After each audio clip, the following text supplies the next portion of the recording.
那我就离开。我不是因为天气差，我是因为不想跟罗老师在一块儿。我们请陈总先来表达你的观点。我按事实说吧，我不离开。我跟老罗在一起好了。我看不了你们俩在一块儿，所以我只能离开。方永哥，马东去哪儿我就去哪儿。好，徐导，你的观点是什么？我离开，为什么这么果断？因为生命比工作重要吧。谢谢啊，怎么就只有一个人鼓掌？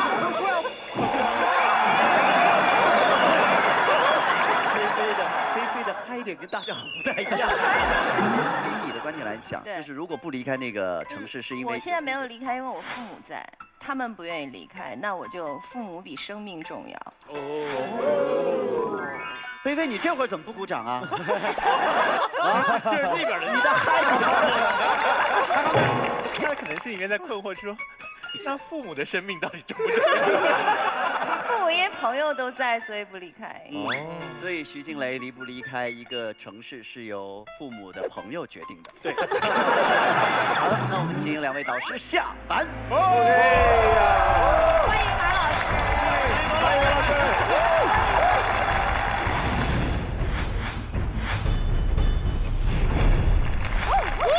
欢迎马老师。哎，大家好，我是菲菲。我说3点，第一个说离开，离开这个词儿，在中文里总给人一点伤感的感觉，就好像你从这个城市走了，就跟这个城市分手了一样。尤其这2年，很多人写歌老写城市，什么北京、北京，长安、长安，成都、成都，兰州、兰州，好像我们跟这个城市有特别多情感，我们爱上了一座城，就像爱上了一个人一样，我们走特别难受。其实根本就没有这么难受。我给你们换一个词儿，特别简单，就是迁徙。小燕子穿花衣，年年春天到来这里，为什么？就是哪儿舒服就去哪儿，你明白吧？就是动物会因为觅食，为了交配，为了躲避寒冷炎热，它们自然迁徙。我们人为了什么呢？为了输出价值观，为了战争，为了很多事儿我们迁徙。我们人类就是一直在迁徙。人类如果不迁徙，哪有美国？哪有加拿大？哪有澳洲？哪有新西兰？这没有什么可伤感的，所以这是一个很正能量的事儿。我们就是哪儿舒服去哪儿。第2点是奋斗，奋斗正相反，奋斗给了人家特别多正能量，就好像每个企业年会要演唱10遍汪峰的《飞得更高》，然后所有人抱着肩膀，我要飞得更高，翅膀卷起风暴，哪那么好卷呀？风暴，你是小天路啊？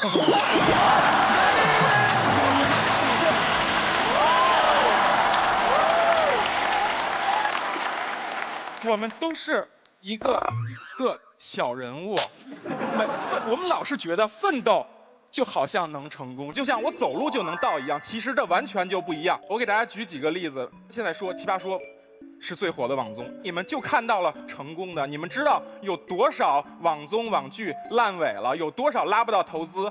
东4环 CBD 每一片草坪在春天你只要浇水，你都能长出好多导演，还有很多编剧都住在咖啡馆里，每个丽都的咖啡馆最少10个编剧在聊电影，都能成吗？成不了。我告诉你们，大多数人我们就在这儿为了努力一辈子在奋斗，为了奋斗一辈子在奋斗，奋斗什么？我们能成功吗？我告诉咱们在座很多人根本就成不了。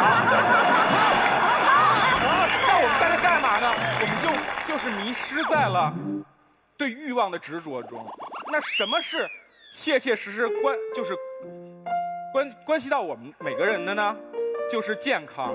那你说你一个搞摇滚乐的为什么这么怕死呢？因为我经历了一个事儿，这个事儿教育了我健康特别重要。就是我99年的时候一直发烧，发了快1个月，我去医院看了4次病，每次看完都看不好。后来我第5次去，我就跟医生急了，我说你这一个发烧你为什么看不好啊？后来他看了我半天，说哎小伙子，你头发这么长，你是不是搞音乐的呀？我说啊对啊。他说那你是不是在那个男女方面这个生活作风不太检点呢？我说还行吧，谁年轻没搞过几个对象啊？半检点半不老检点的吧，反正。然后他就说，小伙子，你这个症状，长时间的发烧、嗓子疼，你很可能是艾滋病。当时25岁的我世界观崩塌了，我年纪轻轻如花似玉，突然要面临死亡。你知道吗？就是我们为什么对健康老不重要？觉得哎，健康没事，我且轮不上我，因为我们有健康。但是你失去的时候，你就知道有多可怕了。我2天等结果，我在图书大厦站了2天，每天翻阅医书，想看看怎么能把艾滋病治愈。后来发现医生都治愈不了，我看书2天是解决不了的。然后我就回家了，回家听我妈在那念佛，阿弥陀佛，阿弥陀佛，保佑他往生西方极乐世界。就这个家没法待了，你知道吗？我大早上起来4点半我就出来了，我到医院去等结果。我站在路口。我从来没那么渴望活着。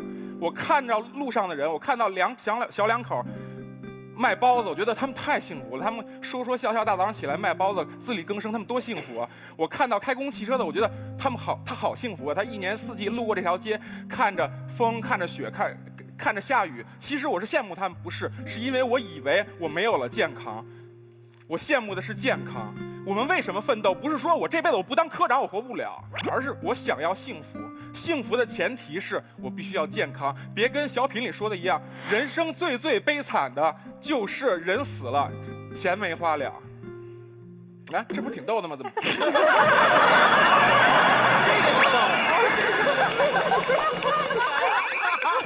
所以，哎呦，我的观点有3个。第一，离开虽然看着很伤感，但是其实它是所有物种的正常行为。第二，奋斗虽然吸引人，但是它往往会给你绝望，你的奋斗不一定会成功。那什么是最重要的？我告诉你，对于一个平凡人，就是我去你活着比一切都重要。所以，如果空气质量越来越不好，选择离开是最好的选择。谢谢。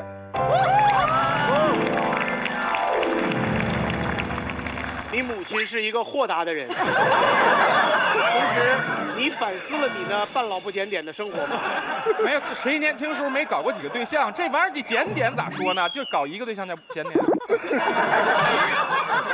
们提醒一个事情，就是不管我们辩论什么，我们不要传递错误的观念。就是艾滋现在已经不是绝症，就是它是被当成慢性病对待。如果感染了，一定要接受治疗，它是可以。那个，我回家一定跟我妈说，您放心吧。跟妈说，你跟妈说。所以你1999年的时候都是跟音乐圈的人不检点了。还行吧，反正江湖儿女嘛。我估计菲菲那2天应该脑海里面过电影一样哈。对，所以我觉得就是健康特别重要，真的是我以前什么都不服，后来那天之后，我真的觉得，真的健康，你一旦要失去它，你才知道它有多重要。谢谢。检点也很重要。好，那下面来到我们反方，棒棒，请发言。好可爱。然后我总结他说的3点啊。第一点，他告诉我们大家离开不悲伤，对吧？确实，分手也不悲伤，但是分手之后你一个人躺在床上，没有人给你暖被窝，很悲伤。离开不悲伤，离开了你去另外一个城市重新开始，连饭都吃不起的时候，悲伤。OK， 这是第一点。第二个，他告诉我说，奋斗不等于成功，但是我知道奋斗不等于成功，但是不奋斗一定不成功。然后第三点，他说，非常影响我们的健康嘛。但是其实在我看来，影响一个人健康的因素是非常多的。除了这里的空气好不好，也就是环境好不好，更重要的还有你当地的科技发展，还有医疗条件。所以说，我认为刚刚你方说的是非常片面的，我认为不成立。OK， 那我下面来说，我要说的。首先呢，我扪心自问一下啊，我说实话，我觉得我自己真的平时很少会去掰着手指头数，我今天又吸了多少毫克的霾呀？我刚刚开窗通风，它又无情地侵蚀了我多少平方毫米的肺啊？或者刚刚我下楼倒了一个垃圾，是不是此生我就和100岁老人无缘了？根本就不会嘛，对不对？因为我是来城市奋斗的。对于我来说，我更关心的是我的工作到底顺不顺利，我今年年终奖到底拿的多不多，我到底能不能实现我的梦想，以及最重要的，那就是今天晚上我要吃什么和明天中午我要吃什么，对吧？这个才是我每天更关心的事情。所以呢，空气真的只是我生活中很小很小的一部分，它绝对不是我生活的全部。第二个呢，我就特别想跟大家分享一个我的顿悟瞬间。上个星期的时候，我准备辩题，我觉得特别的紧张。然后呢，我就跟我的朋友一块儿去 KTV 唱歌。然后凌晨3点，鬼哭狼嚎，我还在唱。然后我当时我就左手拿着一个烤串，然后右手拿着一个啤酒瓶。我就当时困得我眼睛根本就睁不开，整个空气里就烟雾弥漫，齁得我嗓子根本就说不出话来。当时那一瞬间，我就觉得我到底有什么资格？我嫌弃空气太差，我根本就不配，你知道吗？就是真的在生活中，它实际影响我们健康的因素真的是太多了。我刚刚提到的每一项，实际都比空气对我们健康的影响要大得多得多得多。自从我妈妈会用微信之后，我妈妈每天会在微信上给我分享100种可以让我快速得上癌症，然后走向死亡的办法。然后我妈不让我吃炸鸡的时候，然后我不乐意，然后一提空气，一提奋斗，然后我就被空气吓走。然后妈妈说我就是我觉得这个是我不能接受的。然后最后一点，我怕你们笑我，我觉得没有任何事情比此时此刻的我和我想做的事情更重要。如果你问我姥爷，他愿不愿意成为一个40岁就英年早逝的乔布斯，从此被载入人类史册，我觉得他不愿意，但是我愿意啊。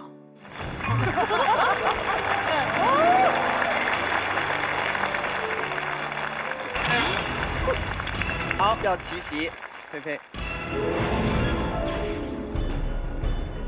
我觉得刚才蹦蹦正好证明了我那个观点，就是很多人是这样，年轻想拿身体拼事业，然后老了想拿钱买保健品、买健康，但是你的目标会改变的。今天想挣10万，明天想挣100万，你的生活的品质越高，你离成功越近。先不说你有可能不成功，那个时候你就会觉得空气越来越重要。你觉得呢？我觉得你说的不对。首先，我们做每一件事情，我们都是要付出代价的，没错吧？舍去自己一部分健康，换取什么？换取我们的爽嘛！我在奋斗的过程中，我会有很多的阻力，这些都是在我看来奋斗的代价。而且我相信，真的就是几十年后，能够真正决定我们呼吸什么样空气的，根本不是我们能够逃亡到什么地方去，而是我们到底有多成功，明白吗？抓紧现在时间奋斗，为了以后我们有更好的健康。谢谢大家。他就是要钱不要命呗。在这儿，你不能号召大家都要钱不要命，是吧？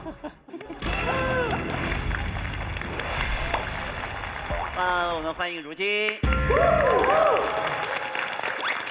为什么天气很差我们要离开？你们知道空气差会影响什么吗？会让我们嗓子疼，喉咙会疼。喉咙疼的时候，你们知道会怎么样吗？吃东西的时候难受。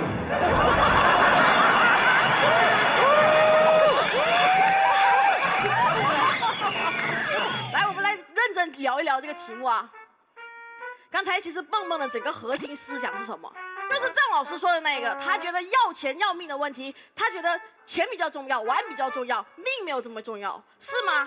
是每一个人都真的觉得健康没有这么重要吗？其实这东西我们做一个简单的检查，检验一下，我们就知道到底你觉得哪一个东西最重要。如果有一些人说，哎呀，我这个光头的人，头发对我很重要，如果我可以长头发，我可以少活几年。你躺在床上快死的时候，我问你，来，现在你可以唰唰唰的头发一直长出来，你马上死，你愿不愿意？他说你神经病啊！你懂吗？每一个人在这里洋洋洒洒的告诉我，我觉得不重要，不重要，不重要，我应该留下来，留下来，留下来，都是骗你的。当你问他今天不是空气，是毒气进这个城市的时候，你会不会说我想等一下要走，朋友去唱 K， 我想要烤串，我不愿意走？不会，毒气来你马上走，你希望你是可以跑的、飞的，而不是走的。两个的差别是什么？是一个是慢的，一个是快的，就这样简单。每一个人在面对事情的时候都会有两个抉择，到底是短期好还是长期好？长期来看，这个城市的空气是越来越差的。如果你说它会突然变好，那没有问题，但是它是越来越差，空气越来越差，你的健康就会越来越差。那你为什么不走？你肯定得走啊！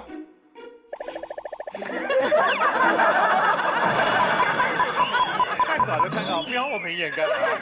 你们假装没有看到。刚才我突然我以为我做错了什么。所以我们常常因为这些短期的诱惑，让我们不忍心选择离开。但是我们要知道，如果你今天因为你待在这个城市5年了，所以你觉得你舍不得离开，那你待了10年的时候，你更舍不得离开。如果你觉得你去一个新城市，你很难开始，10年后你才选择去的时候，你会更难开始。我讲的是什么道理？离开要趁早，离开要趁早。有一句话叫做“有什么花你要趁早的时候把它摘掉”。有花堪折直须折，是吧？啊，有花堪折直须折。莫等无花空折枝。莫等无花空折枝，这句话讲的是什么意思？花在的时候把它摘了，不然它会枯的。我已经尽力了。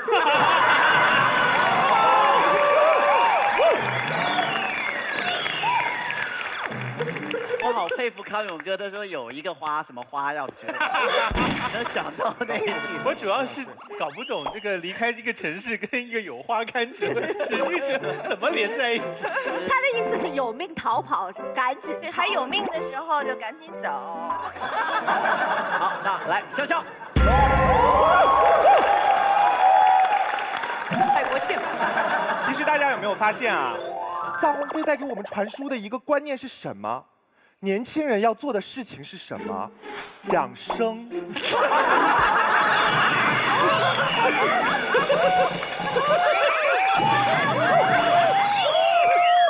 而且其次，他又说你们执着于自己的欲望。他说我就是要活着，空气不好我要搬走，我要活得舒服，这不是一种欲望吗？我们奋斗是为了更好的活着，而他是要活得舒服。为什么我们的欲望就比他的低贱呢？我们今天我要告诉大家的是，什么样的地方空气最好？大草原，畜牧业发达的地方空气最好。但是我一个学传媒的男孩，我去一个大草原干什么呢？哎，人家你说人家学唱歌的，还可以在草原上放声歌唱，我在草原上放声辩论吗？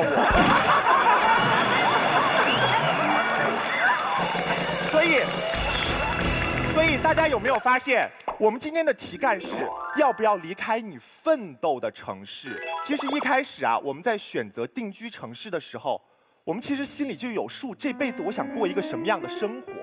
我们的第一要素不是舒服，而是这个地方适合我的工作。我给大家举一个很简单的例子，你们觉得雾霾很了不起是不是？那因为你们没有住过男生宿舍。我告诉你，雾霾会影响你的健康，男生的脚臭会让你猝死。我上大学的时候，我真的非常喜欢上课，我从来就没有迟到过，因为我推开宿舍的门就是马尔代夫，你们懂吗？那个时候我怎么离开我的宿舍呢？我搬到了女生宿舍。我会不加思索地做出这样子的选择，因为当时我没有顾虑，我不怕被开除，我不怕有处分，我只想要自己过得爽。但是现在为什么我不离开？是因为我开始有顾虑了。因为当我一无所有的时候，我到每个城市都是没有问题的。但是现在我的事业在这里，我奋斗的基础在这里，这导致我现在的选择非常的有限。如今说离开要趁早，对不对？但其实我告诉你，当你迁移到另外一个城市的时候，逃避比留下其实是一件更困难的事情。我过年的时候，我去国外找我朋友过的年，那是一个天蓝蓝海蓝蓝的地方，那里的天就好像 Win7开屏的那个桌面，但你试试连着看那个桌面5个小时，什么都没有。所以你知道当时我在国外我的生活状态是什么吗？不管到哪一个城市，我先去华人区啊，找一家火锅店，吃完火锅之后再找一家 KTV。所以就其实你不管到哪一个城市，你都是在寻找你自己最熟悉的生活习惯。所以今天啊，我要告诉大家，你不要觉得逃避是一件很简单的事情。尤其是当你放弃了你所有的奋斗的基础，到另外一个城市从零开始，你不见得能过上你更好的生活。最后呢，我再想强调一下臧鸿飞老师刚刚说的舒服。其实你们知不知道，很多时候我们都在被不舒服的环境压迫着，也正是因为这种不舒服，才练就了我们的一身铠甲。包括在《奇葩说》对我的感觉也是一样。当我知道对面是如今跟黄执中的时候，我觉得好不舒服。我从小到大靠才华，因为他们现在我要靠努力，你们知道吗？如果不是他们俩，我不会用昨天半晚上的时间为一个观点写一本书。我多希望我对面坐的永远是艾丽。如果从第1季到第4季，我对面永远坐的是艾丽的话，可能到现在到今天我拿到这道题，当然要离开呀。为什么？因为脏，一个字概括所有的观点。我不会有任何的成长，所以我们要感谢这些不舒服，不管是空气差，不管是交通堵，不管是房价高，哪怕是火锅不够辣，给我们造成的这种不舒服。如果自尊心又强，又贼会心疼自己，那你不需要奋斗，你好好生活就可以了。你可以在最平凡的生活当中寻找最真实的美，没有人会价值你的人生。但是如果我们选择了奋斗，说明我们对自己还是有那么一点不忍心，还是有那么一点不甘心，我们还是想搏一搏，哪怕不会成功。所以我要说，如果因为空气差就离开你一直奋斗的城市，一点都不酷。谢谢。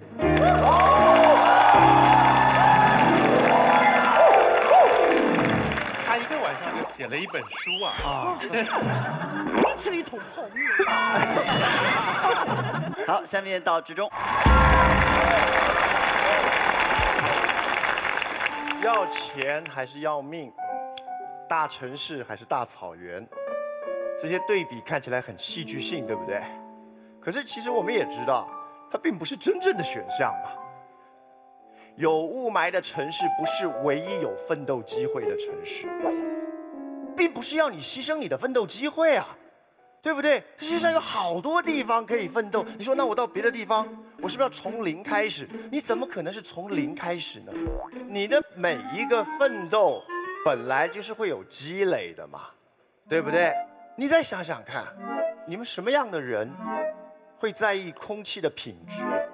蹦蹦有一段很棒，他说的是，当我在工作的时候，我只管着挣钱吃饭，我管不到空气。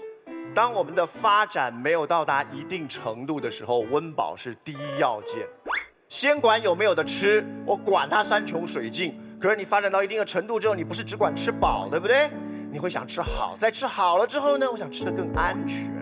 吃得更安全之后呢，怎么样？我会开始注意到别的，比如说这个城市的教育啊，比如说这个城市的空气啊，保暖思淫欲，不是这个意思。人的诉求本来就是不断上升的。我知道潇潇刚才调侃我们，调侃得很厉害。他说哪有你们这么娇贵的人，哪有你们这么挑剔的人？可是请了解一件事情，一个国家最大的骄傲就是它培养出一群娇贵的人民。为什么？对，因为你上升了，你在意别的东西了。如果我们根本不在意空气，我们根本不在意空气，这个国家代表它根本还没起来，你懂吗 ？GDP 变成唯一的指标，那是很悲哀的一件事情。所以不要嫌我们挑，你要为我们感到骄傲。更重要的是，我非常好奇各位，你们居然会觉得今天我们所讨论的这个选择，你们会看得这么重 ？No， 选择城市并不是那么重大的事情。城市不是注定的，是你的选择。你这辈子早就做过好多选择。你们在座的各位，你们每一个人但凡念过书，你一定都是离开了你原本的城市，到一个地方就是为了念书嘛。甚至很有可能你谈个异地恋，你也会离开原本的城市，到达一个新城市，为什么？为了爱情嘛。这有什么了不起的？为什么把它弄得跟生离死别一样，弄得变成人生很大的抉择一样，甚至上升到价值观？我女朋友在那，我过去，这跟价值观有什么屁关系？我们可以轻易的离开一个城市，到一个新城市，甚至某种阶段的时候，也许会为了好奇而到了一个新城市，对不对？我们现在这现代人活的是个气体，古代人活的是个固体，安土重迁。我的女儿嫁到山对面的那个村，基本上就不知道哪年哪月才能见了。所以呢，叫西出阳关无故人嘛。现在是什么情况？我从台北飞到北京3个半小时也到了。现在地球村，天涯若比邻啊。什么叫天涯若比邻？就其实你所谓的离开，真没离开到哪去，就从村头到村尾。你难道没有朋友来你家里，在你客厅抽烟？你说那我到隔壁房间避一避的那种过程吗？那就隔壁空气不好吗？你就到隔壁避一避咯。你以为你真的离开到哪里？你以为为什么要带那么多离别跟伤感？那都是不必要的，那都是以前的那种观念。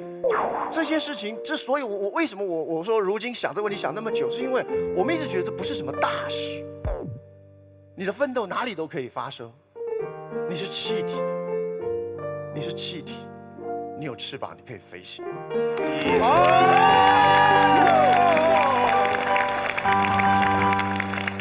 我觉得他说的那句有什么了不起？你是这样说的吧？我觉得说的特别好，因为刚才他们2个小朋友在讲，我好不容易找到了这么一个很好的工作，我不想离开，我就觉得好像不需要那么不自信吧？你这么厉害，你换到台北，你换到任何……是我这么说，主要是因为老板在这儿。其实说走我也是可以走的。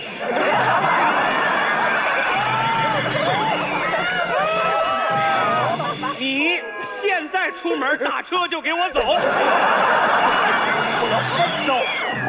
好，接下来非常期待陈明老师来。陈忠学长说的有几句话说得特别好，跟我想讲的正好结合，就是城市是可以选的，该怎么选？我们要认认真真谈一谈，怎么选一座城市去生活。现实点讲，空气问题本质上是个钱的问题。家里一套新风系统，车上可以装一套小米的空气车载净化仪，真的，对吧？路上好一点的口罩，我刚才所说的所有的环节装备，大家只要配备上，摊到每个月不超过200块钱花销，我们不一定能解决雾霾，我们能解决我们鼻子前面的空气的问题，而且这不贵。问题是，这1个月就多花不到200块钱。但是你待在这座城市能多赚多少钱，大哥，就要比一比啊！你们一站起来说啊，这个东西空气差，这个东西伤了我身体，这个东西贵，好处呢？好处呢？没有一个人提，这思维方式有问题，所以这是我反对这个辩题的根源。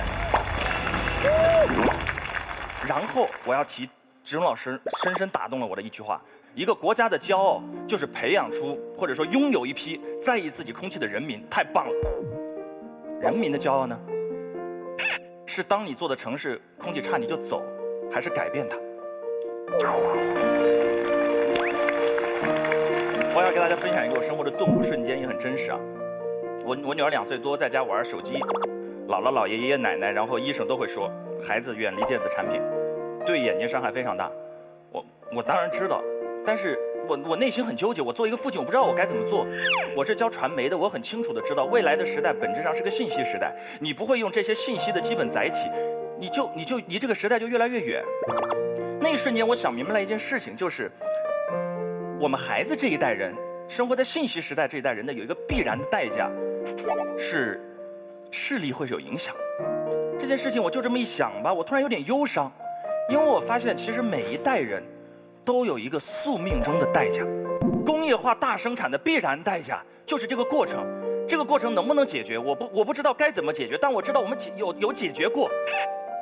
1950年到1960年的伦敦，一次烟雾事件死伤1-2千人。洛杉矶的光化学污染曾经是被认为永恒的难题，可今天呢，蓝天白云是怎么来的？是他们城市的人说走吗？我们可以做一点事情的。我们开着汽油车换电动车呢？一步一步来行不行？我们可以有路做的，但是不论哪一条路做，无论是民众意识的觉醒，无论是大家开始呼吁，无论是说立法的推进，前提是你得留下来，你得做些事情。我们这一代人的宿命好像就是把它扛住。当然，你有选择走的自由，我们也有留下来争取一点骄傲的权利。还是那句话。国家的骄傲是在于人民在意它，在意的方式应该是发出声音，发出越来越大的声音，让大家关注这件事情，而不是拎包走，因为那样永远解决不了这个问题。落到最后，我给大家一点建议，就是一个人的选择总是简单的，一群人的选择是可以开出花来的。扛起一点东西，一切都会好的。谢谢大家。自由辩论，甜甜来吧。因为我觉得陈明老师竟然敢提他的女儿的时候，不提他从来没带他女儿来过我们这边。你刚刚提你女儿的时候，为什么要规避这个问题？怕见你。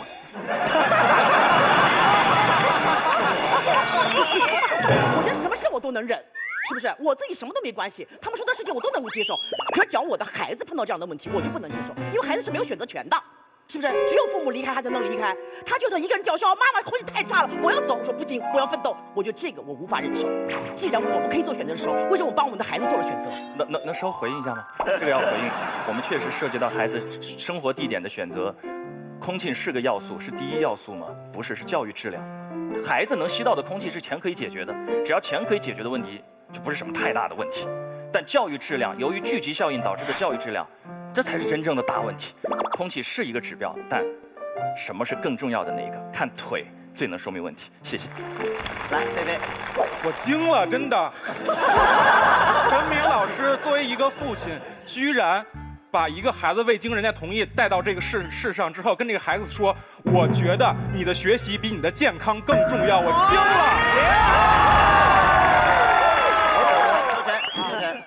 我特别欣赏。直中刚才说的一点，就是有更多娇贵的人，证明了我们这个社会的文明更加的发达，所以我们应该为这些人感到骄傲。可是，举另外一个例子来说，一个福利社会国家，可以养很多很多的懒人，这也是一个福利国家的骄傲。可是，这跟你选择当一个懒人是同一回事儿吗？这不是同一回事儿。社会是为这些人付出了成本的，因为这些人的离开会给这个社会造成很多不可逆的代价。因为往往最有能力离开一个城市的人，是最有能力改变这个城市的人。更何况要保护你的后代，要保护你最心爱的人，重要的不是你逃避的能力，而是你改变的能力。所以就从这一点来看，我们也应该留下来。好，OK， 我们下面请我们的导师来结辩。罗老师，您先来。感谢别让你的头屑陪我过夜的海飞丝。哇，这也能卖出去的咸鱼 APP， 以及玩的不够大，别喝美年达的美年达果味汽水的大力支持。罗老师要站起来吗？这次不用，下次换一个难点的，我会站起来。要换一个男的，你站起来。今天我们的辩题是我们要不要离开？那我就谈这3个词：我要不要离开？先谈我是谁？我们看刚才女神徐静蕾的。他的选择就是这样，他自己想离开的，但是他父母在，他离不开。他父母为什么离不开？因为他们的朋友在。马克思讲过一句话，人人都会背：人是社会关系的总和。我们不是我们自己，我们是我们一系列的盘根错节的社会关系，以及引发的内心欲念的那个总和。连猪八戒都知道。要回高老庄，无论艰难险阻，就这一旦起心动念，我要回高老庄，有翠莲在等我。唐僧都知道我要回东土大唐，只有石头缝里蹦出来的猴，他随时可以走。人生活在一个社会关系中，它不是你想走就走的。第二，要不要？这就是选择嘛，对吧？我觉得选择可能有一个诀窍，比如说俩女孩都喜欢，怎么选？倒过来想，我更舍不得谁？我在奇葩室呢，我可以给自己定任意的目标，我可以奋斗得非常爽，这是我不能丢掉的东西。可是我到了三亚，到了海南岛，我只有一个念头，就是我能不能回去。第三，离开。离开是一个动词，有一个经济学家叫薛兆丰，他写了一本书，里面提到一个细节，说有一次他问他的一个朋友，说他奇哉怪也哈，这人呐，想法千奇百怪，可是行动往往非常一致。啊，任何事儿你搁到奇葩说这儿都能吵，但是呢，一件事情出来之后，大家的那个行为方式是差不多的，为啥？哎呀，那个人说很简单了，这个答案，因为讲话不用负责任嘛。行动是要付出代价的，所以今天我觉得，我为什么说我可以坐着说哈，是因为我觉得实在是这个辩题有点不对等。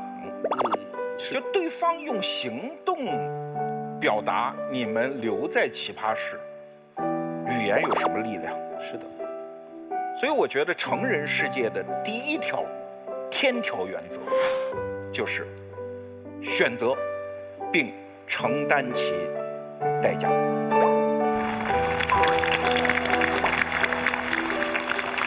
老师了，我特别同意老罗刚才最后这句话，他说这个话题不对等。我说实话，我是觉得这个话题是不对等。要是让我选，我宁肯选坐在那边，就跟老罗的理由一样，就是这是一个不对等的话题。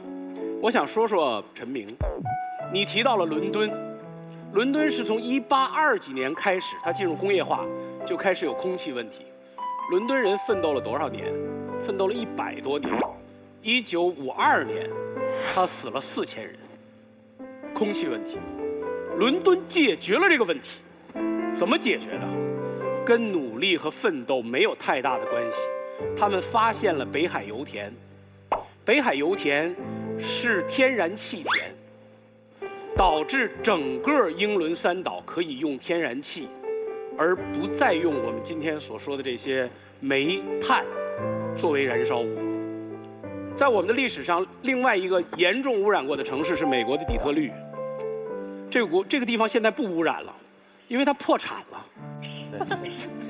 它原来是个汽车城，关门了，所以它现在空气好了。我们愿意付出这个代价吗？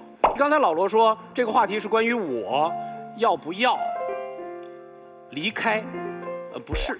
这个话题前面一个重要的前提就是奋斗，这集中了奋斗的价值和后面选择的价值。就是你有10000个理由说，就像徐静蕾说的，我父母在这儿，我走不了，我空气不好，我认了。只有奋斗，不太容易成为这个理由。高晓松告诉我们，有诗和远方，不止眼前的苟且。诗和远方是什么？是心灵的自由，是自由的权利。苟且是什么？奋斗那个字儿，往往就是对苟且的包装。所以奋斗真的不应该成为我们因为空气要不要离开一个城市的前提。所以这道题让我们选择的时候，诗和远方，我相信高老师跟我一样会选择离开。你让我觉得我来对了。好，那现在我们交给亲爱的观众朋友，你们来投票了。到底要离开还是不离开？要离开按红色，不要离开按蓝色。各位请选择。3、2、1，停！听了这么多，我们也请徐静来分享一下自己的看法。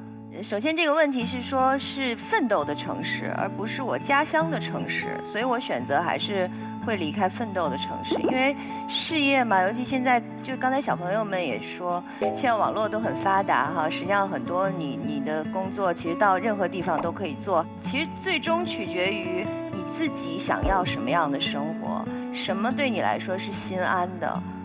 这个是我们可能最重要的一个选择的理由。尤其是刚才那个小朋友一直说反正我们年轻人怎么着，然后我们上面几个老同志互相都看了一眼。好，你们年轻人真的其实就挺不一样的。你知道，坏的天气一定会带来坏的心情，坏的心情一定会让你有想逃走的感觉。可是过几天，这个城市天就变得非常非常的乖巧，让你有爱上它的理由。但是离开一个城市真的不是那么简单。我曾经非常想让我爸妈来陪我。我刚买房子的时候，我就带我妈妈来，因为南方是没有暖气的嘛。她进到屋里的时候，觉得那种温暖，她非常非常的幸福。当时看到我布置好的那个家，就特别感动，说我儿子真棒。你看，爸妈就是在长沙也没顾你一个人可以买一个房子，你太了不起了。然后一回头，妈妈就流下2汪鼻血。我也以为是眼泪，因为他南方人他根本受不了这个暖气的干燥，所以其实离开一个城真的没有那么简单。何老师真的太客气了。然后你想，以何老师这今天跟他妈妈说买了房子你来，他妈进去说，哎，你真不容易，一个人奋斗还能买房子。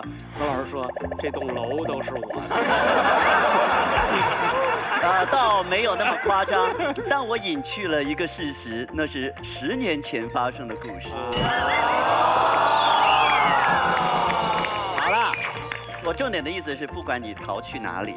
哪个城市人越来越多，都有空气变得越来越差的可能。不管你离开这里还是去到哪里，我们每个人稍微做一点点，也许会有所帮助。特别谢谢陈明告诉我说，如果把暖气换成天然气的，可能会有所帮助；或者把车变成比如说电气两用的，也许会有帮助；甚至说我们少抽一根烟，也许有所帮助。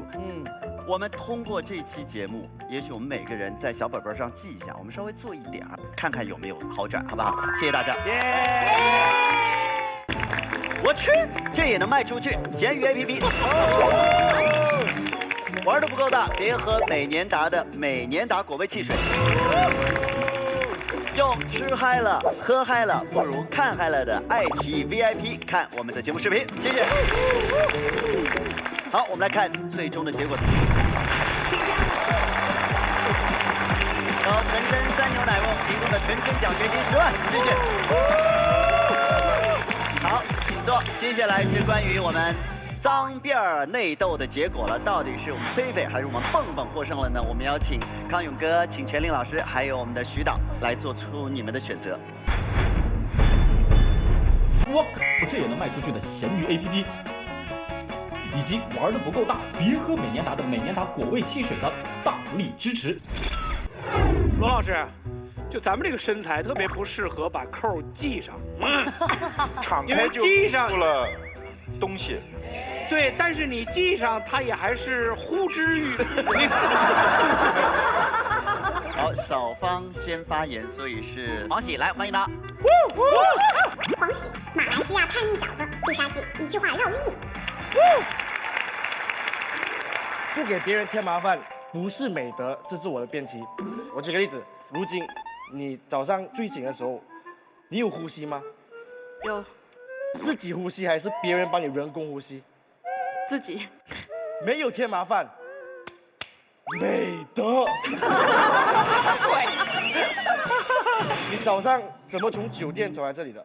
自己走过来的。没有人刚你吧？没有。美德。为什么他们的美德可以这样容易的？只要是不给别人添麻烦就是美德。那么很多东西都可以是美德的吗？好，讲完他们这些是荒谬的时候，我们看我们自己的论点。不给别人添麻烦，它不是美德。为什么？人与人在日常生活相处里面，很多时候我们的交情、我们的羁绊，都是通过互相给麻烦、互相解决彼此的麻烦建立起来的。你们也试过吧？第一年认识一个新人的时候，你叫他拿一瓶水来，你都会说啊，不好意思啊，麻烦你，不好意思，拿瓶水给我好吗？不好意思。但是熟了之后，你就不会了嘛？为什么？因为当你熟悉了对方之后，彼此已经进入一种状态，就是你可以放肆的给对方麻烦，对方也可以放肆的给你麻烦，而且我们也是很乐意的为对方解决麻烦，而对方也很乐意的为你解决麻烦。所以在这种状态底下，我们才会说，哇，这两个人的交情好嘛。很多时候我们认为一直给人家麻烦的人，还是很缺德的这种人。这个缺德的行为跟给麻烦是没有关系的。怎么说？一个人他好吃懒做，他缺德的是因为他很懒惰，他好吃懒做，而不是给麻烦的这个行为。谢谢。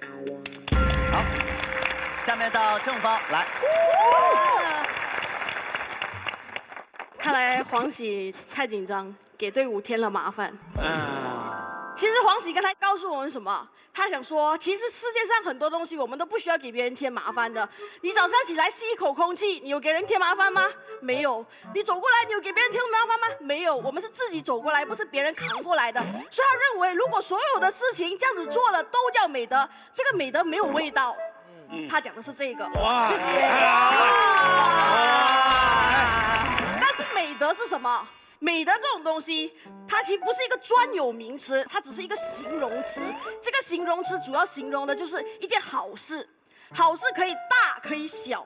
打个比方，黄金它可以大也可以小，但是黄金大的时候很大，小的时候你会感觉它像灰尘，是不是？老师是吗？谢谢。所以美德这个事情也是一样的，它可以大可以小。虽然在你眼中，你觉得很多事情很琐碎，你觉得它不足以叫美德，可是它确实是我自己完成的，是一件好事。第一点。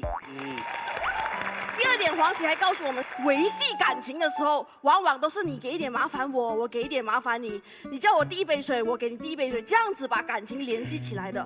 我很奇怪，为什么感情联系不可以纯聊天啊？他没有麻烦，你不可以打电话给他的吗？这是对方错误的认知。来，我们看看今天的题目，我先讲一下我自己的点。什么叫不给别人添麻烦？是一种美德，因为它是所有美德的母亲。是所有美德的根基。你们想一下，我们人生中有所有的美德是什么？诚实啦、谦虚啦、孝顺，这些的终极目标是要什么？就是不给别人添麻烦。比如诚实，小时候那个华盛顿他砍树砍的那个葡萄树的时候，樱桃树，葡萄不长树，你给华盛顿添麻烦。他砍那个樱桃树的时候，我们问他谁砍的，他自己说我砍的，这事情就了了，因为他诚实。但是如果这时候他说黄喜砍的，我们就去骂黄喜，我讲不是我，是宇欢砍的，不是我，是兵友砍的，搞出一大堆事情来，他给别人添麻烦。所以诚实的目标是为了不给别人添麻烦。我再举个例子，谦虚，谦虚看起来不像吧？还是，你想一下，那些成绩很好的同学。我们的妈妈问他：“哎，小明，你考多少分啊？100分。”如果小明懂得谦虚一点，哎呀，我考到1般而已啦，他是不是没有给我添麻烦？也行，这都行啊，可以。当然行。他没有谦虚，结果他给我添了麻烦。这根基目标还是为了不给别人添麻烦。那请问你，如果所有的美德，他们的母亲美德之母乃不给别人添麻烦的时候，他怎么可能不是美德呢？哎，可爱。对，我已经说完了，谢谢。好，宇欢。贺宇欢，马来西亚叛逆小子，必杀技瞅你咋的。首先，我要对如今讲几句话。我对你这2个字失望，因为昨天晚上你在房间里面背的稿不是这样的。导致我非常后悔，因为昨天晚上我没有给你喝纯真酸牛奶，不然就会吐真言。再来，兵友，我对你是有信任的，我希望你现在讲出来的点是昨天晚上我跟你在房间里面看的点是同一个。再来，如今你说诚实跟谦虚都是不给别人添麻烦。其实你是不给自己添麻烦。你用华盛顿的例子，到底谁砍了那个樱桃树？但是他诚实的话，有2个原因。第一个原因可能他知道他爸爸喜欢诚实的孩子。第二个原因会不会是因为他手上还拿着那个斧头呢？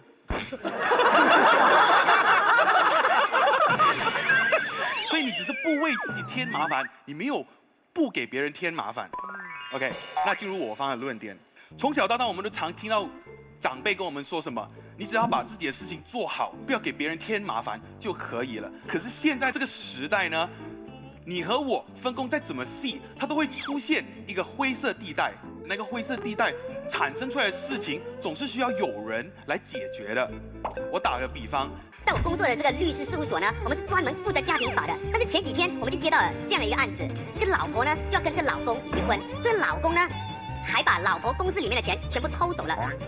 家庭法是我熟悉的，但是商业法、刑事法都是我不熟悉的这个法律的范畴。那这件事情应该谁做呢？我选择了去麻烦我的同事，他是在商业部门的，看看能不能提供更好的意见给这个老婆。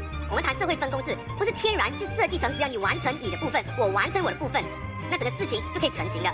你范畴和我的范畴之间的灰色地带是必须要通过我们互相的麻烦，我去麻烦你，你来麻烦我，才能把整个事情都整合起来。马薇薇，劳驾你帮你方1辩和2辩都翻译一下啊，好，没问题。我们分3个点来翻译我方1辩、2辩之间的内容。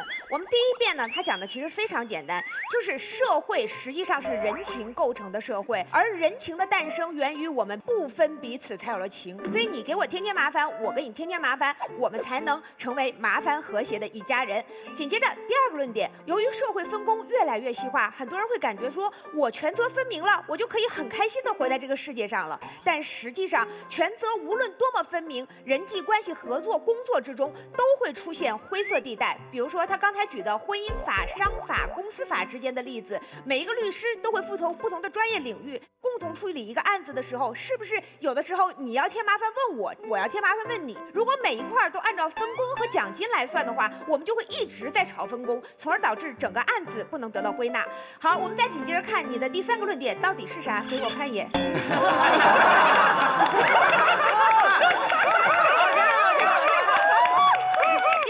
也很简单，他说啊，还有一种人是非常苛刻的人，他喜欢对别人工作高要求。可能有朋导演或者说我们这个康永哥在做导演的时候，要求就不会随随便便。苛刻的导演是特别爱给人添麻烦的，妆不对不行，发型不对不行，光不对不行，哎呀，你这个表情不到位，快点重来一遍。这种人看上去是在给别人添麻烦，实际上他是对一个行业服务水准要求的不断提升，可以使人进一步的发展起来。谢谢。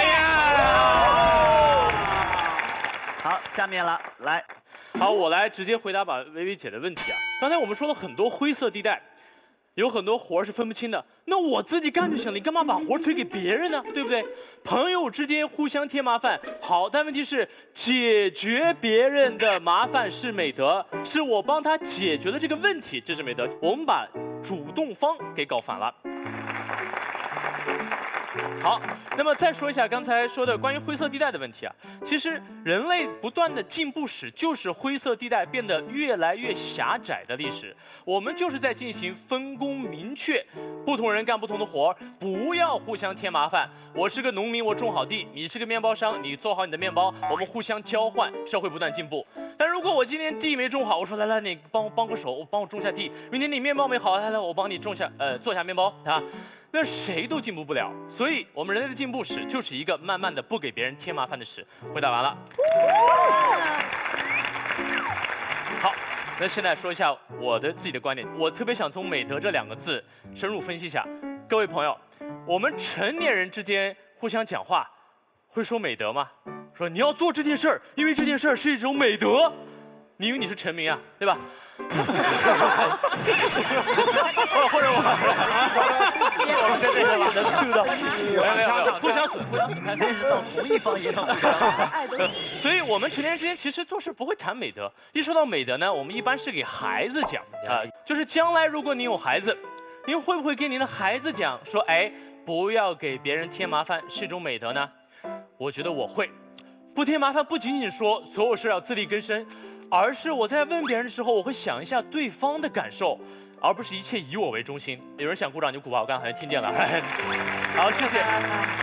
但是我们现在大部分的家长给孩子讲的最多一句话是：你出门在外不要吃亏。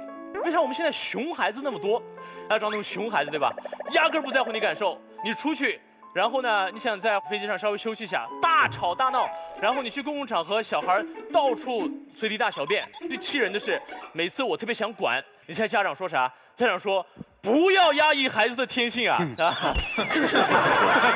对，我特别生气，因为我说你怎么能随便引用甜甜姐的话呢？啊！他当时不是这么想的啊，所以一直怼自己这边而已。如果我们不给孩子讲，小的时候他就会变成一个熊孩子，长大以后呢，会变成那种特别讨厌的室友。我认为最讨厌的一类室友就是说个啥话都带一个语气词，就是呗。比如你去吃饭，说哎，帮忙打个饭呗啊。你去打水，然后你说哎，帮忙打杯水呗。你去打扫宿舍卫生，他说哎，你帮我也扫一下呗。我说呗，来。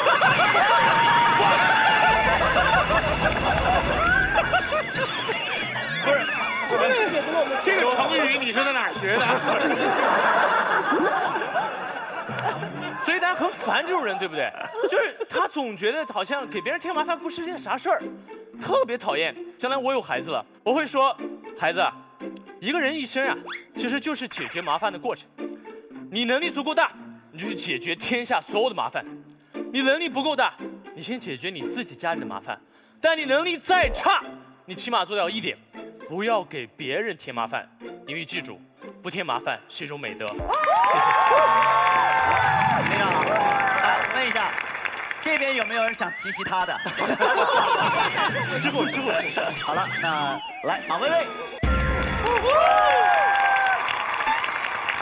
我们今天在聊美德，对方一直在提出一个新的概念，混淆美德，什么呢？叫做优点。实际上，不给别人添麻烦是一种优点，而不是一种美德。就好像美丽是一种优点，而不是一种美德；身体好是一种优点，不是一种美德；有钱是一种优点，不是一种美德。人说为什么呀？这些听起来都棒棒的，我好喜欢有这些特点的人，他们为什么不能是美德呢？因为美德的本质是一种社会契约。是我们每一个出身不同、长相不同、高矮不同，可是只要活着，我就可以通过努力约束自己达到的状态。如果你告诉我这些优点才是美德的话，那我问你，我天生不美，我能不能通过努力达到美德的状态呢？有可能，它是一种虚伪的。都是自己人。今天都流行怼自己了。所以美德作为一种社会指标，它毕竟是每一个人都必须能做到的事情。世界上有一种人是弱势群体，可能在不同方面都是弱势群体。什么意思？一个老人坐公车，他需要有人让座，而他天生受的教养差，身体又不好，这个时候他不能客客气气的跟你说谢谢，同时也又不能站起来说我自己可以。这到底是一种能力的缺陷，还是一种品德的缺陷呢？所以今天我可以告诉大家说，不给人添麻烦是能力之差，不是品德之差。我们每一个人都在说我不想给别人添麻烦，我做个不添麻烦的人。当你穷途末路的时候，你又希望世界充满爱。然后当你有余力的时候，你说不给人添麻烦是美德。做人不能双标狗啊。所以，如果你认为不给别人添麻烦是一种美德，你其实在扼杀了所有无能者的生路，而所有无能者，请注意，终有一天也会包括你我。谢谢。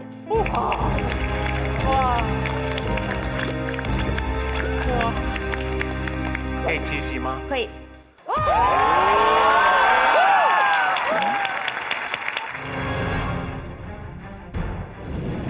根据你说的定义，无能者应该是没有能力的人吧？对，能力相对匮乏。无能者是知道自己没有能力，不得已麻烦别人，还是知道自己没有能力，然后觉得给人家添麻烦也无所谓？其实没有人会觉得求人是无所谓的，求人的时候他们都会觉得面子受损。可是有一种人，无能力者给人家添麻烦的时候，还是会有羞耻心吧？照你刚刚所说的那句话，会有羞耻心来自于他觉得他自己缺乏美德。羞耻心来自于我比别人差，我不能自我照顾。你刚刚说，如果我们把不麻烦别人当成是一种美德的话，我们会封死了这些没有能力的人的路。对，路边有一个乞丐，如果是不得已沦落到必须要乞讨之后，我们给他们钱，就是因为我们体谅到这个人没有别的谋生之路。所以我们给他们钱的时候，我们没有自认为高尚，我们知道这个是世界的不得已，我们给他一个钱，让他暂时度过这个困难。如果他四肢健全，看起来营养比我还要好，肢体比我还要健全，我过去的时候我会有我的判断，就是我不会给这个人钱，而且我会在心中怀疑你是不是在占我们的便宜，不然你为什么要在路边平白无故的乞讨？这个是两者的差异，就是能不能跟心里面抱着什么样的心态是两回事。美德是关于心态，而不是关于能力，这是你刚刚整个论点最大的一个基础上的错误。好，谢谢两位，谢谢，来，请坐。好，来，冰友，加油！叶冰友，马来西亚叛逆小子，必杀技彼得夫人。我要建立起自己的 style， 我就是叛逆。其实今天来到这个环节，其实我们在讨论着什么东西是美德。我们知道人有很多的劣根性，人很容易有贪心，人很容易有自私，人很容易觉得自己麻烦的事情让人家去做，我自己轻松一点，感觉比较不错，比较爽。而美德的存在，它就是去对应跟对付这些人的劣根性。所以说穿了，美德有一个特质，叫要求你自制，叫约束你自己的欲望，不要纵使你的欲望去操控你的人生跟你的肉体，这是美德当初被创造出来的原因。你们觉得，数学题遇到不会，哎呀，这个很难 ，x 加 y 是什么？问隔壁同学好了，方便简单。但是为什么你不要想一想，自己努力去解一解？因为给别人做方便嘛。所以人有很多时候会贪方便。如果我们把不给别人添麻烦当成是自己的一种态度，时时刻刻提醒自己，在你要做任何事情之前，先想一想你的这个行动会不会为别人带来什么伤害，会不会别人带来什么痛苦。那我告诉大家，这个世界很多人都幸运很多。就是跟大家讲，当一个不给别人添麻烦成为你生活中的这种态度的时候，你会尽力去追逐，在想的每一件小事情之中，你都会尽量去做。就好像想一想，你妈妈在你3岁的时候可能就开始帮你责备，对不对？可是你慢慢长大之后，你要想一想，你妈妈也老了，你妈妈也开始会走不动，你妈妈也开始会腰酸背痛，对不对？你这个时候起来第一件事是想什么？不想为妈妈添麻烦，你开始自己折起背来了。妈妈老了，她可能再也没有办法好好去煮一顿饭给你吃了，你不给她添麻烦，你自己煮给自己吃，顺便煮给你妈妈吃。换位思考，先想别人，再想自己，这不是美德吗？还有一句话，麻烦是人人都不想要的事情，对不对？你不想受到麻烦，那为什么你会想给别人麻烦？己所不欲，勿施于人。谢谢。好，我们看看，来志忠。什么叫麻烦？就是该我做的事我不做，那让别人做，那叫添麻烦。举个例子，你也能够理解，有人不管是生理上的困难，还是心理上的困难，还是环境上的困难，可是当我们发觉他虽然有很多人帮忙，可在努力想要让别人不用帮他这么多的过程，其实我们都会说他很了不起。比如说，我可能生下来耳朵不方便，我很需要别人照顾，可是我努力学了手语啊，努力学了唇语，对不对？好让我少麻烦别人一点。或者是我虽然很穷，需要别人的接济，可是我的努力的过程当中，让我能够逐渐迈向自立自强的过程，这是感动的，这是了不起的，这是样板。样板从何而来呢？它当中展现的德性从何而来呢？就是你该给人添麻烦的，可是你减少了别人的麻烦，这已经了不起了。如果你能哪天做到像蔡宗老师一样，他几乎可以不用麻烦人，甚至觉得这只是一个差异，这不是个缺陷的时候，我们说超了不起。好，来我们这边吴老师来好，吴老师。其实我认为今天双方，你可以构建2个完全不同形态的道德社会。一种形态的道德社会是对方价值观主张下的道德社会，在这个社会中，每一个人都努力做好自己的分内事，我们尽量不要麻烦别人，我们把麻烦别人看作是一个不好的事情，这个社会可以这样子运作吗？可以，非常自立，非常独立。但是还有一种我想象中也许是更温暖的道德型社会，那就是大家不会把麻烦这件事情看作是多么了不起的事情。我需要的时候我就尽管麻烦你，但是我麻烦你了之后，我会努力寻找机会去补偿你。我不会把麻烦你这一件事情看作是多么的邪恶，或者在道德上有亏损。我只把麻烦你这件事情视作是，原来我们都是自己人。你知道什么情况下我们会觉得一个人分外见外吗？你最要好的朋友，他出了事儿的时候，他可以麻烦你的时候，他不来麻烦你。这时你会走过去跟他说，不是兄弟吗？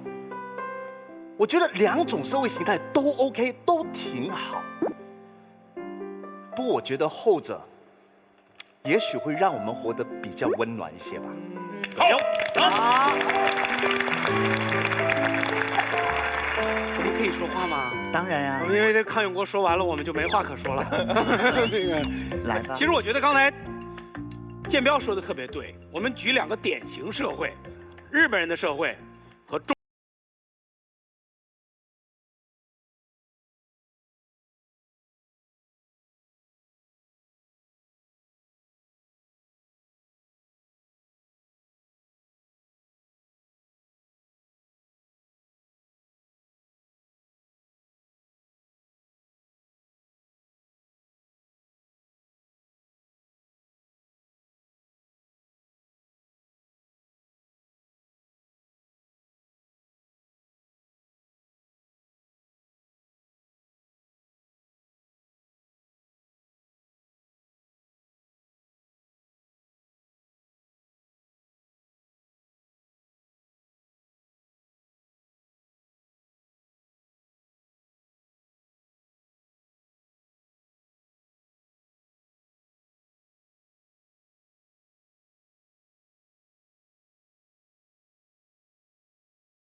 特别不给别人添麻烦的人，但是他碰到了我这么一个特别爱给他添麻烦的人，还特别希望他也能给我添麻烦，我们俩相处的特别好，所以无论他一会儿说什么，其实我们感情是非常好。你其实特别给人添麻烦，这就是交情。完了。你辩个论，搞得我浑身不舒服。对，那个我其实本来不是我们的主场，不该我们说这么多话哈。对。但为什么我特坚持要说两句呢？其实跟这个地域有关系，因为我是一个上海人。你知道，在上海人的说一个人美德哈，有一个非常高的标准，叫这个人识相。识相是什么意思呢？就是说这人会约束自己的行为，知道自己是谁，不给别人添麻烦。这三句话加在一起，就叫这个人识相。好，对上海人的最高评价叫做你特别不像上海人。他们得到的概念是什么呢？是你计较。那我就要反思，我说为什么上海人眼中的识相，在别人眼中会变成计较呢？我就问说，有什么具体的事例吗？我的同学就给我讲了一件事儿。有一次他去他的上海亲戚家里面去做客，早上刷个牙，刷牙也就2、3分钟的时间，但是在这2、3分钟里，他遭到了无数邻居们的白眼，因为他站到了那个水龙头。哎，对的。这在北方人的心目当中是完全无法接受。我不就刷个牙吗？谁不刷牙啊？我刷个牙，你那么瞪着我。我后来就跟他解释，我说上海人的这个识相的心态是怎么来的？它跟我们小时候的居住环境有直接的关系。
但是陈琳，你知道我怎么听怎么像说你来我们家吃饭我很舒服，但我去你们家吃饭你不太舒服，听起来就有点问题了，是吧？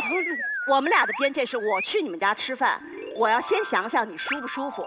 你来我们家吃饭，你可以直问我舒不舒服，我告诉你不舒服。所以还是你可以吃我的，我不能吃你的呗。那现在我们有请夏凡导师再次结辩。首先是康永哥，来。好。往日有一个大亨叫做杜月笙，杜月笙讲了一句我非常认同的话，他说：“从来都不麻烦别人，那不叫做人情，人情是你麻。”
关系，就是罗振宇老师在另外一次的奇葩说当中提过，我们不是我们自己，我们是我们社会关系的总和。我们跟每一个人都有不同的社会关系，我甚至跟每一个奇葩选手，我跟你比较熟，我跟彬友比较不熟，所以你拜托我事情的时候，我会答应的比较快，彬友会比较不敢找我做事情，因为他跟我不熟，所以这个就是我们的社会关系不一样了。高晓松敢叫我做的事情，罗振宇不一定敢叫我做，因为我们还不够那么熟，所以我开他玩笑的时候，我也会比跟开高晓松玩笑要小心一点。就是人跟人的人际关系，如果一旦超过了那个分寸，你就是给别人添麻烦了。蔡聪去坐车的时候，一个陌生的路人会把座位让给他，这是他跟一个陌生的路人中间所具备的人际关系该有的事情，那不叫添麻烦。可是，如果蔡聪在别人让座给他，然后蔡聪坐下来之后，蔡聪开口说：“我找不到工作了。”超越了他跟那个陌生人的人际关系，那会让对方为难，因为他不知道要怎么应对。我跟一般人在随便打招呼的时候，我们会问你吃饱了没，你好吗？那是我们的人际关系该有的事情。对方会文明的回答说：“我吃饱了，我很好。”那不是他在骗我，因为他懂得尺度，他像全林老师说，这个人识相，他不会超越我们两个该有的人际关系，跟我讲说。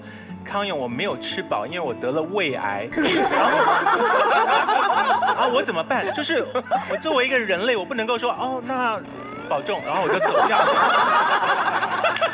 他让我为难了，因为我是一个人，我不能够对别人得到重病这件事情置之不理，而是你不能跟我讲这件事情，因为我不是你的兄弟，我不是你的知心好友，我不是你的公司同事。所以我对麻烦的界定很简单，就是你要拿捏你跟那个人的人际关系，超越那个人际关系，你就给别人添麻烦。所以孩子病了，爸爸妈妈照顾他，那当然不叫做添麻烦。两个男朋友跟女朋友住在一起，我帮你倒杯水，这当然不叫做麻烦，因为这是他们的人际关系。可是我问你好不好，你跟我说你得了胃癌，这个超越了我们的人际关系啊，所以这是我对于麻烦的界定。然后我为什么有兴趣讨论这件事情，是因为我要把美德从神坛上面拉下来，让我们知道，当我们要跟我们的小孩子讲说，作为一个有美德的人的时候，我们不会不好意思开口，不会觉得说，孩子，你要做个有美德的人。然后他说，好过时哦，你这个老家伙，就是他不会这样子，他会觉得说，哦，对，他心中依然怀抱着对美德的向往之情，而不是觉得那是上一个世纪过时的东西。所以如果慧芳一直的把这些有能力、专业上的互相帮助、人情上的往还，全部都往添麻烦这个火堆里面塞的话，我认为这是一个混淆视听，而且会造成大家不重视美德的做法，我会很担忧。我觉得美德是值得追求的，是因为你终究会因为美德而得到宁静。美德不是一个我们一个人自立存在的时候能够完成的事情。美德必须要有别人的存在。就美德为什么叫做美德？因为美是比较而来的。当我们看到一个人长得特别好的时候，我们会辨认出来说，哎，你长得比较漂亮。可当地球上只剩下一个人的时候，你是无法判断他美不美德，因为只剩他一个人，没有参考坐标了。美德也是一样的。所以我们今天这个辩论题目就好在，别人跟美德一定是绑在一起。法国的作家沙特说了一个很有名的句子：别人是地狱。为什么别人是地狱？范甜甜找不到男人的时候，她自己可以自己处理。可是当她过年过节的时候，旁边的三姑六婆不断的逼问她什么时候结婚啊，干嘛那么挑呢？就是随便凑合一下吧。那个时候别人是地狱，三姑六婆是地狱。当你考试考不及格的时候，你自己已经很自责了。隔壁的小孩来说，哎，我100分哎，然后妈妈来说，你看到隔壁的小朋友100分吗？别人是地狱，就是别人是很容易变成地狱的，除非你身边环绕的人是有美德的人。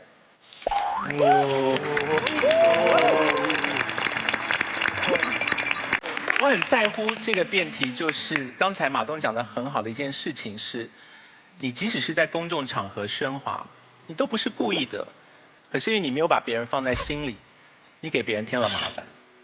所以一个有自制能力的人，他就会想到，这不是我家，这是公共场合，我不要给大家添麻烦。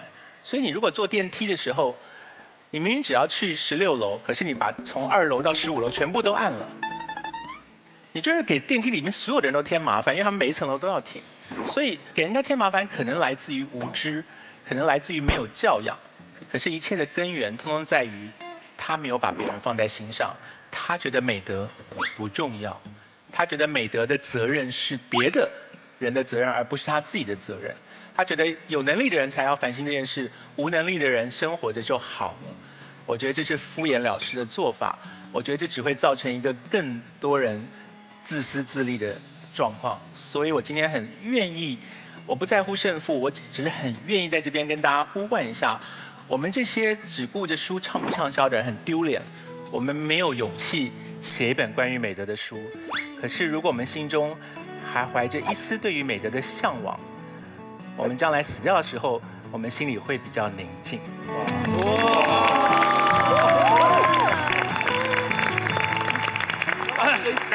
男神当之无愧。听完康永哥的话，我觉得咱们当时就说好了，咱们3个都在正方的。哦，好，现在该反方的你说了。我本来以为最后辩会占点便宜，差点被康永哥说服。还没有。挣扎一下啊，最后挣扎一下。今天这个题目出的实在是太好，不给别人添麻烦，是一个每个人都懂的词儿，但是这个词儿你发现你不大常用，它到底在描述什么？大家不自觉的会回到定义它。好，我想了一下，我过去几年，我每一次用到这个词儿，都是在一种情况下，就是别人帮了我一个忙，然后我说：“哎呦，给您添麻烦了，不好意思。”是不是？每个人几乎都是在这个语境下使用这个词儿。请问，我缺德了吗？那这个语境其实很好理解嘛，翻译一下嘛。给别人添麻烦，就是发生了一次协作之后，我们互相应该表达的态度。就像我们来到奇葩说录制，临走，我会不会跟马东说：“哎，给你添麻烦了啊，谢谢啊，您受累。”哎，他也会说类似的话。所以给别人添麻烦，本质上是协作，这是很清晰的定义。好。当我们正本清源到这个概念的时候，我们就知道有2件事情会发生。刚才对方辩友特别想把麻烦体现为一种怎么说呢，对别人的伤害啊，甭管是轻的还是重的。但是人类社会有一个特别重要的机制，人类是会协作的。对啊，所以我们经常会说一句：“给您添个麻烦”，然后我们完成协作。所以人类社会的非常重要的一个巧妙的机制，我真的不知道，就是上帝怎么会这么聪明安排了这个机制，叫我知蜜糖，人知毒药。举个例子说，我今天如果要掏出小米手机搞事情，我发现没电了。OK， 要给各位添麻烦，谁有充电器啊？我愿意花500块钱买你的充电器用1个小时。因为下一个电话对我非常重要，我给您添麻烦了。500块钱可能对你是笔钱，但是充电器给我用1个小时，对你什么都不是。但这1个小时充电对我非常重要，这是人类社会繁荣到今天的基本机制。它怎么可能跟美德相关呢？康永哥，一会儿我会解释美德这个事儿。其实这是第一件事，没有关系，反正你也没有机会说，我可以说，我知道。第2件事情就是我们每一个人在社会上赤条条生下来，我们没有任何权利，没有任何资源，但是我们有一件事情可以做，叫发行社交货币。发行一个货币，就是给别人添个麻烦。怎么发行社交货币？我举一个今天凌晨发生的事情。昨天晚上奇葩说录制完，我回去的路上是午夜2点，然后突然来了一条微信，马东发的，说今天的录制有没有什么问题，有没有什么建议，你告诉我。他群发的。我作证。我懂。瞬间，像我们这样的老江湖，4个念头冒出来。第一个念头，给我添麻烦，因为你明知道我也没啥意见，有意见我也说了。第二，会来事儿。第三，一定是群发。第四，能做到这么细致，兄弟佩服。这4个念头同时浮现出来，从一个麻烦开始，从我佩服他这个人结束，这就叫发行社交货币。添麻烦是我们最正常的发行的方式。好，下面我们来谈美德。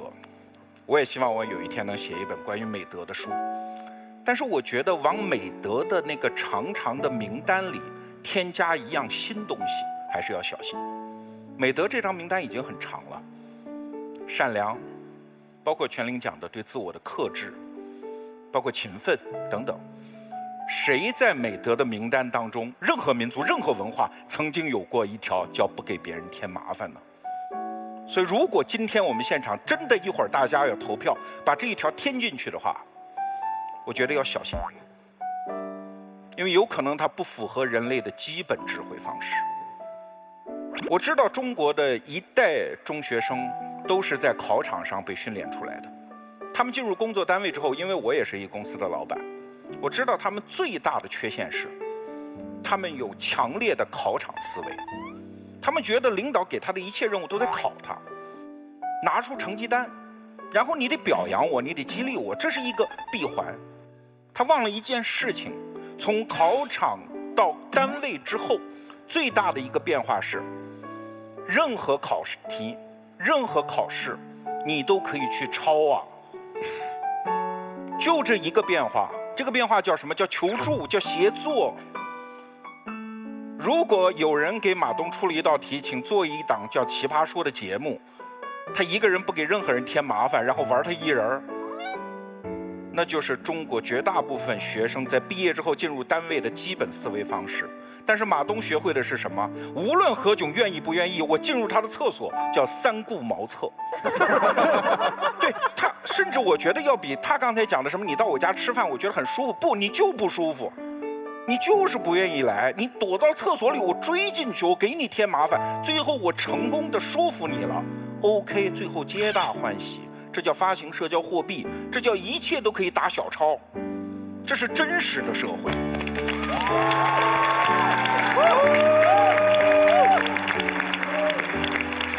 2个瞬间，我结束我这一段发言。第一个瞬间发生在莎士比亚的戏剧《哈姆雷特》里。一个父亲在送他的孩子远行的时候说了一句话：不要借钱给别人，也不要找别人借钱。这是一个父亲对儿子的嘱托。还有一个瞬间是27年前，我上大学，我的父亲最后对我说的一句话，说爹妈再帮不了你了，自己一人闯江湖去了，10几岁，学会4个字，学会求助。27年后，我觉得我的父亲比《哈姆雷特》那部戏里的父亲要睿智、聪明、伟大。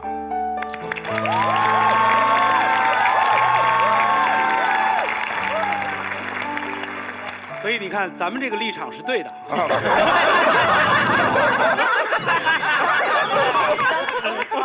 我还是觉得以后我必须要逼我们场上2位不下凡辩论的导师亮出自己的智商，不能让马东这种人来回跑。但是你没关系啊，你待会儿你再想想，我先请观众投票，待会儿你再说说问题。好，现在亲爱的各位观众，我们这么多人发表了自己观点之后，你们有没有改变呢？请选择。3、2、1。使用手机百度搜索奇葩说，说出你的辩论观点，加入奇葩说吧，说出你的辛辣观点。登录新浪微博参与奇葩说话题词讨论，加入微博奇葩辩论团，一起比比起来。泡圈、泡剧、泡爱豆，尽在爱奇艺泡泡社区，快来关注奇葩说的爱奇艺泡泡圈子吧！微信关注米味小卖部，买好厉害薯条，看新老奇葩斗智斗勇，吃好厉害薯条，数你厉害。关注微信公众号东西门，讨论节目辩题，看节目未播花絮，共赴有趣高潮。我们先不公布答案，我们来听听看有朋的观点。刚刚我觉得罗老师说的东西其实听起来很正确，可是我觉得他没有逃离康永哥讲的这个大范围。康永哥其实定义了，不是不能求助，是基于我们的人际关系，你有没有超过我们人际关系 ，X for more， 超过我们人际关系的东西，那个叫做添麻烦。所以，我们今天的题目其实是不应该添麻烦，而不是不应该建构人际关系或是求助。我觉得点在这里。这么冷静啊，我男神。要不然怎么做男神呢？男神好厉害，来，请你出好厉害薯条来，谢谢。我觉得施永鹏当了导演之后，真的会发现，导演是一个特别需要向人家求助的工作。当导演之后，如果你不拓展人际关系，然后不好意思向专业的人求助，你根本完成不了事情。所以的确是那个对我们来讲是新的经验。可是那个并不是添麻烦，对，那个不是麻烦，那就是我们的那个建立专业上的互相，对，合理范围内。最后想讲一个很搞笑的事情。又来了。不是段子，不是段子，我是觉得，因为我今天听到一个我不同意的观点，就是说很有能力的人不会给别人添麻烦。我前一段时间就被一个非常非常有能力的人添了麻烦。他是我的一个非常非常成功的一个朋友，他听说我来奇葩说之后，他就给我添麻烦，要我弄一张奇葩说的门票。后来我就要到了这个门票，但是搞笑的是，我终于要到了，要给那个朋友的时候，我就觉得想听听看他对我们节目的那个表扬嘛，我就说亲爱的，你为什么想来奇葩说啊？他说因为我喜欢高晓松。